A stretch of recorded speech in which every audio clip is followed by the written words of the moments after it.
If there was one country I would say is worth visiting just for the food, it would be this one, South Korea. So I was there in 2009, 2010 as an English teacher for a year, and so I ate many different foods over that time. The first thing you've probably heard of is kimchi.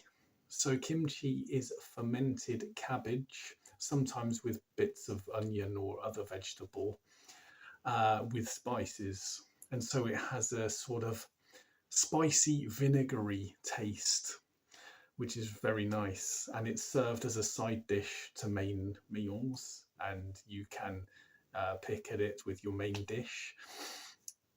Sometimes it's also fried up with rice as well. You can get fried kimchi. So, yeah. If you don't get to visit Korea, you can buy kimchi from your local Asian supermarket. Do give it a try, it's really nice. The second dish I want to talk about is bulgogi. So this is kind of stewed spicy pork served with rice usually and vegetables. And it's got a sweet, peppery taste. And it's hard to describe, but it's very, very nice. One of my favorite dishes. I can't describe the taste more than that because I'll just leave you to find out for yourself. Yeah. The other thing, the next one, Korean barbecue. Oh God, I had so many, so delicious. And the thing about Korean barbecues is you go to a barbecue restaurant and you do the barbecue yourself. The table has an indentation in the middle, and that's where the server will bring the hot coals. And then you've got a grill over the top, and then the raw meat is brought and you cook it yourself. So yeah, usually beef, pork, chicken, squid sometimes as well. And so you can have fun cooking it. And there's a chimney above it to take out the smoke. And sometimes the restaurant gets pretty smoky as well, but it's all part of the fun. And then you're served, lettuce leaves as an accompaniment, kimchi, other sides, and you've got the spices. And so you can get a nice piece of barbecued meat, wrap it up in the lettuce with a bit of spice, and then eat it like that. Really good, really, really good. Yeah. The other dish is tteokbokki or tteokbokki. And what this is basically compressed rice cake made into sort of nuggets. And that's cooked in a sort of spicy tomato sauce. And that's really nice. And it's served as a sort of street food. If you go to Seoul or any other city, there's kind of little carts of people selling it just on the street in a sort of cup or carton, like a snack food, really. And that's also sometimes served as an accompaniment to a main dish as well. The next one, bibimbap. This is basically like vegetarian rice, sort of fried rice. And yeah, different vegetables and spices all rolled up together, sort of in rice. Nice and healthy, nice and vegetarian if that's your thing.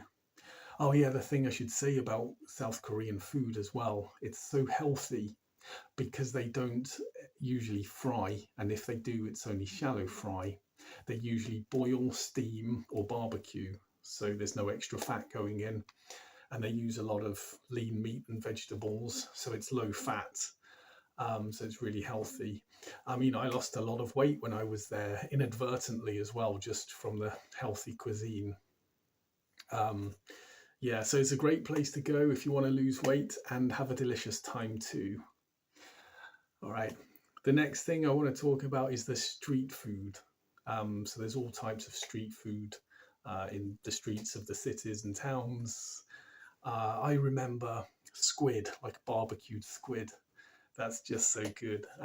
Yeah, like a barbecue on the street, and then squid tentacles.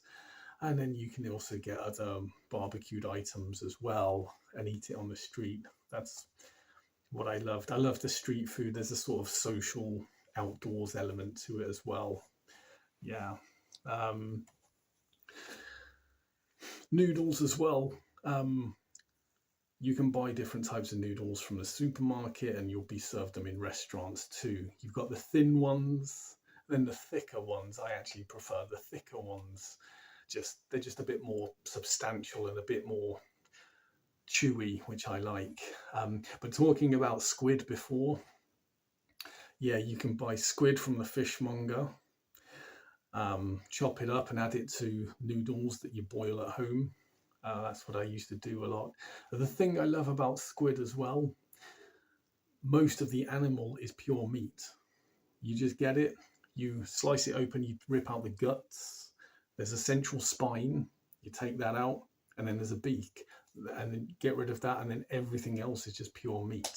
It's a wonderful thing to eat, and I love the taste. I love the chewy, rubbery texture as well, and it goes really well with Korean noodles. Yeah, and yeah, at the Hagwon that I taught at, which is an English school, after hours English school, the owner was Korean and his mom was the cook. And so every lunchtime she served us all types of Korean food. Yeah, noodles, fried potato, this vegetable, that vegetable, this meat, this stew, this soup, this, that. So that was wonderful. Over the year I was there, I pretty much ate everything really, apart from dog meat. Yeah, you've probably heard Koreans eat dog. Well, if they do, I didn't. I think it's more of a speciality, occasional thing. It's not like a regular chicken thing, like chicken or pork or whatever. Yeah. So the other thing as well is the seafood, and because South Korea is very coastal for most of it, there's lots of abundant and fresh seafood. I went to Busan, a southern city on the south coast. They have a seafood market, and that was just a spectacle because it was really long, and all types of seafood that you know and also that you don't know. You got your fish and then your shellfish and then all this stuff. You don't even know what it is. I bought some sea urchins. I boiled those and you eat the inside. That was nice. And also this weird little thing. I called it sea bollocks, as in sea testicle, because it kind of resembled like a testicle, and it kind of had a leathery feel to it. But it's actually a type of seafood. It's a type of mollusk, and it has a leathery exterior. But then when you bite into it, it bursts, and the taste is, I would describe like a soapy, even like a shower gel, which sounds weird, but it was really, really nice. Yeah, and you can boil those in with rice or with noodles, whatever. They don't have a name in English, so I can't tell you exactly what they're called. Yeah, so, but I've added in an image that you can have a look at. Yeah, sure. So do try those if you get the chance. And the last thing I remember eating that was wonderful was eel. We went to a Korean restaurant after work one day, me and my colleague, and they had these eel-like fish in a tank, alive, and so they killed them ready when you ordered them. And it wasn't like a long eel, like a conger eel. It was more like a fish, but it had a flattened tail. That's why I think it was an eel. So anyway, they killed those, chopped it up raw, and we barbecued it ourselves in the restaurant.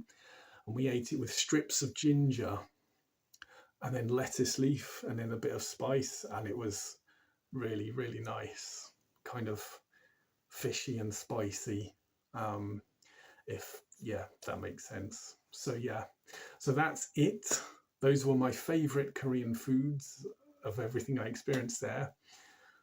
I hope you can go to South Korea and try out the food. It's worth going for the food alone, even though there's loads of other cool stuff to do, which there is, which I can talk about in another video. But yeah, if you go, just eat everything that you can and you'll have a wonderful time.